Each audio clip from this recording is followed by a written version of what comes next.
From The National, this is Trending Middle East. I'm Yasmin Al-Taji. It's Wednesday, September 10th. Here are today's headlines.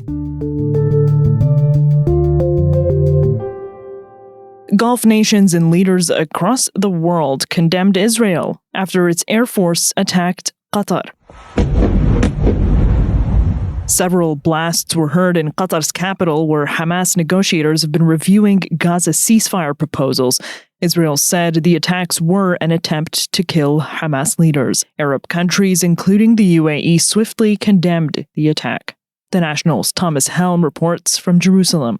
Even though Israel has unleashed unprecedented military action in its history during the Gaza war, the strikes on Qatar came as a massive surprise. There are reports that only the very most senior Israeli ministers were briefed in a bid to prevent leaks. But soon after the attacks were confirmed, Israeli politicians really across the spectrum praised the attacks. Israel targeted a group of 6 men that make up Hamas's leadership. Hamas senior official Khalil al-Haya was among those targeted on Tuesday. He'd been leading the group's negotiating team. Residential buildings where al-Haya and other Hamas leaders were reportedly meeting to discuss the latest U.S. ceasefire proposal were struck. Hamas said in a statement on Tuesday night that Israel failed to kill its leaders in Doha.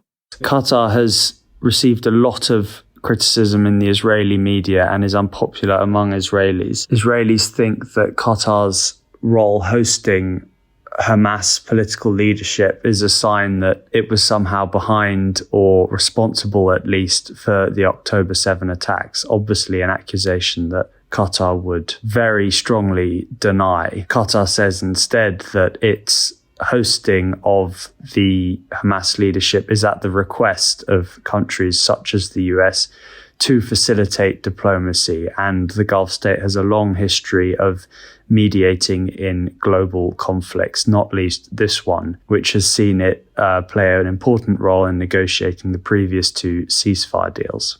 Qatar's government said it was taking necessary measures to contain the attack's repercussions and ensure the safety of residents and surrounding areas. The Israeli military said it carried out a, quote, precise strike, unquote. This is just one instance of Israeli escalation on numerous fronts in the last few days. This all happens as Israel promises and starts a massive conquest of Gaza City. More broadly than Gaza, this week has been a very bloody one and a very complex one for Israel. There was an attack in Jerusalem, the most symbolic place for Israel, during which 2 Palestinian gunmen killed 6 Israelis. This sparked widespread calls for massive retaliation, and on Tuesday morning, the defense minister promised to enact unprecedented collective punishment against the 2 villages that the gunmen came from. In Sudan, a wave of drone strikes by the paramilitary Rapid Support Forces hit several key sites in the greater Khartoum area on Tuesday.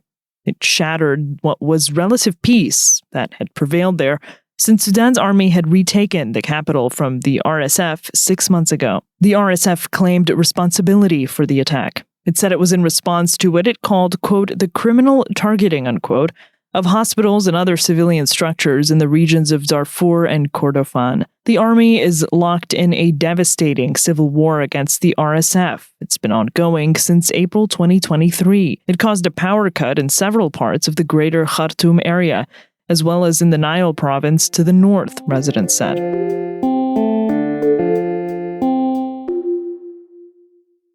Egypt's President Abdel Fattah el-Sisi has ordered officials to study the possibility of pardons for Egyptian-British activist and blogger Alaa Abdel Fattah and 6 other convicts.